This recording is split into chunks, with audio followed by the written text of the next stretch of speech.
তো আপনারা যেহেতু মোবাইল দিয়ে ডিজিটাল সার্ভে করতেছেন, তাহলে অটোক্যাডের সুবিধাগুলি থেকে কেন বঞ্চিত হবেন? তাই আজকের এই ভিডিওটি তৈরি করা।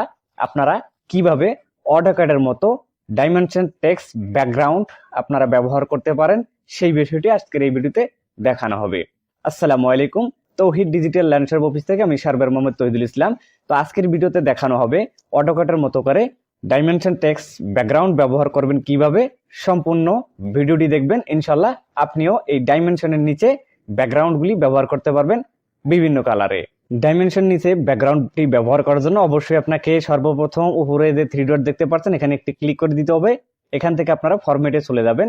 ফরম্যাট থেকে এখানে ডাইমেনশন স্টাইল, তো এখানে ক্লিক করার পর তারপর এই ডাইমেনশনের যে পাশে যে 3 ডট আছে এখানে একটি ক্লিক করে দিবেন। এখান থেকে মডিফাই। তো ভিডিওটি সম্পূর্ণ ভিডিও দেখবেন এবং খুব মনোযোগ সহকারে দেখবেন, তা নাহলে কিন্তু খুব ঝামেলায় পড়ে যাবেন। তো আপনারা কি করবেন, একটু নিচে চলে আসবেন। নিচে চলে আসার পর একটি সেটিংস আছে, তো এটা এনাবেল করে দিলেই আপনাদের কাজ শেষ। তো এখানে আপনারা যে দেখতে পাচ্ছেন টেক্সট কালার, এই টেক্সট কালারের নিচেই আপনারা দেখতে পাচ্ছেন এটি হলো সেই মূল্যবান সেটিংস। তো এখান থেকে আপনারা কি করবেন, এখানে নন দেওয়া আছে, তো এখানে ক্লিক করে দিবেন।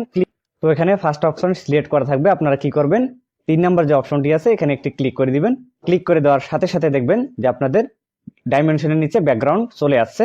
তো এখন যদি আপনারা এখান থেকে কালারগুলি কন্ট্রোল করতে চান, তো সেক্ষেত্রে আপনাদের যে কাজটি করতে হবে, এখানে নিচে দেখতে পাচ্ছেন কালার, তো এই কালারটি এখান থেকে চেঞ্জ করে দেওয়ার মাধ্যমেই কিন্তু আপনারা কালারটিকে এখান থেকে হ্যান্ডেল করতে পারবেন। তো আপনারা যে কালার এখানে দিতে চাচ্ছেন এখান থেকে সিলেক্ট করে দিবেন, তাহলে কিন্তু আপনারা খুব সুন্দরভাবে ডাইমেনশনের নিচে ব্যাকগ্রাউন্ডগুলি বিভিন্ন কালারে ব্যবহার করতে পারবেন, সম্পূর্ণ অটোক্যাডের মতো। তো আজকের ভিডিওটি ছিল এই পর্যন্ত। ভিডিওটি ভালো লাগলে ভিডিওটি লাইক দিয়ে দিবেন, শেয়ার করে অন্যকে দেখার সুযোগ করে দিবেন। আর আমাদের পেজে নতুন এসে থাকলে অবশ্যই পেজটিকে ফলো করে সাথেই থাকবেন।